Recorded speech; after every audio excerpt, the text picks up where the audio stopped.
ሰላም እንዴት አላችሁ? ዛሬ የምንወያይበት ሐሳብ ሰዎች ለመወዳደር ቀርቶ ለማየት እንኳን የሚቀፋቸው እጅግ ከዓለማችን ቁጥር አንዱ አስፈሪ የሆነው ዩኤፍሲ ስፖርት ይሆናል። ዩኤፍሲ ማለት እንግዲህ እጅግ በጣም ፈታኝ ወንድነት የሚፈተንበት የጀግና ስፖርት፣ ልብ የሚጠይቅ የአካል ብቃት ጥንካሬን የሚጠይቅ እጅግ በጣም አደገኛና እጅግ በጣም ውስብስብና አስቸጋሪ አስፈሪ ተጽዕኖዎችን በተወዳዳሪው ላይ ሊፈጥር የሚችል አልፎ ተርፎም እስከ መጨረሻው ድረስ እስከ ህልፈት ህይወት የሚዳርግ አደገኛ ስፖርት ነው። ከተለያዩ የውድድር አይነቶች አንጻር ስንመለከተው ይህ ስፖርት ከሌላው የተለየ እጅግ በጣም አደገኛ የሚያደርገው ነገር ምንድነው?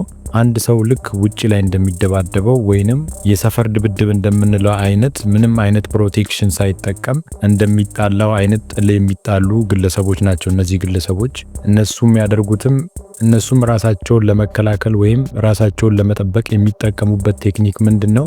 የመጀመሪያው ጥርስ መከላከያ ይጠቀማሉ። ከዛ በመቀጠል ደግሞ እጅግ በጣም ስስ የሆነችና ባዶ እጅ ከመሆን የማይተናነስ ጓንትም ያጠልቃሉ።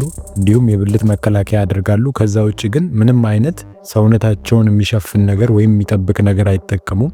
በዚህ ስፖርት እንግዲህ ውጤታማ ሆነው ትልቅ ደረጃ የደረሱ እጅግ በጣም ቁጥራቸው ብዙ የተባሉ ስፖርተኞች አሉ። እነዚህ ስፖርተኞች ግን ያለፉበት መንገድ ቀላል የሚባል አይደለም። ምክንያቱም ብዙ ጉዳቶችን አስተናግደዋል። እግራቸው ተሰብሯል፣ የጭንቅላት ቅላቸው ተሰብሯል። እንዲሁም እዛ ውስጥ ሪንግ ውስጥ ህይወታቸው ያለፉትም ቁጥራቸው ቀላል አይደለም። ስለዚህ እንደዚህ አይነት ስፖርት ውስጥ ለመግባት የሚወስኑ ሰዎች እጅግ በጣም የድብድብ ታሪክ ያላቸው፣ የአካል ብቃት የተፈጥሮ ጥንካሬያቸውም ከሰው ለየት ያለና እጅግ በጣም አደገኞች ወይም በስፖርት ከልጅነት እስከ እውቀት ድረስ ጥርሳቸውን የነቀሉ መደባደብና መጎዳት ብርቃቸው ያልሆኑ ግለሰቦች ናቸው በእንደዚህ አይነት ስፖርት የሚሳተፉት። ለአብነት ያህል ስለ ስፖርቱ ይሄን ያህል እናንሳ እንጂ ነገር ግን በዚህ ስፖርት እጅግ በጣም አደገኛ ሆነው ነጥረው የወጡ እጅግ በጣም ጉልበታም ጎበዝ የሆኑ ስፖርተኞች አሉ። ከነዚህ መካከልም ጀስቲን ጌቺ መመልከት እንችላለን። ጀስቲን ጌቺ ማለት እጅግ በጣም አደገኛ ኦፖነንት ነው። ዩኤፍሲ ውስጥ የማያውቀው ግለሰብ የለም። በዩኤፍሲ ቀርቶ በዓለም ላይ ስሙን የተከለ እጅግ በጣም ጠንካራና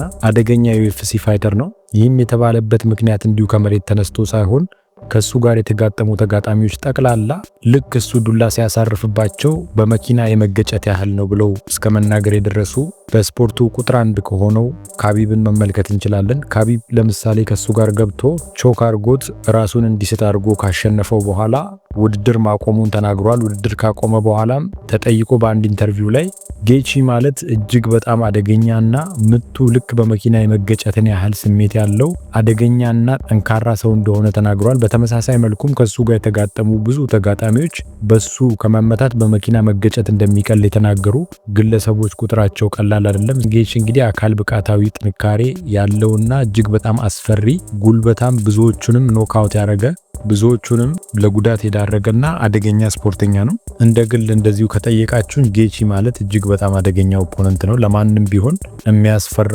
በሌሊት ሁሉ በህልማቸው ሊመጣ የሚችል እጅግ አደገኛ ስፖርተኛ ነው። እሱ ጋር ገብተው ያሸነፉት ተጫዋቾች በጠቅላላ ማለት ይቻላል በአጋጣሚ ወይም በእድል ተጠቅሞ ካልሆነ በስተቀር በአካል ብቃታዊ ጥንካሬ በልጠውት ወይም ፍጹም የበላይነት አሳይተውት ያሸነፉት ተጫዋቾች አሉ ለማለት እጅግ በጣም እንቸገራለን። የሚያሸንፉትም ተጫዋቾች ከደከመ በኋላ ጊቭ አፕ ካረገ በኋላ ትንፋሹን ከጨረሰ በኋላ እንዲሁም አንዳንድ ሳይታወቅ በሚሰራቸው ስህተቶች ተጠቅመው ቾክ አርገውት ወይም በአጋጣሚ ናካውት አርገውት ካላሸነፉት እንዲሁ በቀላሉ ግምት ተሰጥቶት ተሸንፎ የሚወጣ አይነት ተራ ተጫዋች አይደለም። የዛሬው የዩኤፍሲ ምልከታችን ይህን ይመስል ነበር። ጊዜ የሰጣችሁ ስለተከታተላችሁኝ እጅግ አድርጌ ያመሰግናችኋለሁ። እናንተስ ምን ታስባላችሁ? ሐሳብ አስተያየቶቻችሁን በኮመንት አጋሩኝ። ሌላ እንዲሰራላችሁ የምትፈልጉት ተጫዋች ካለ በኮመንት አጋሩኝ።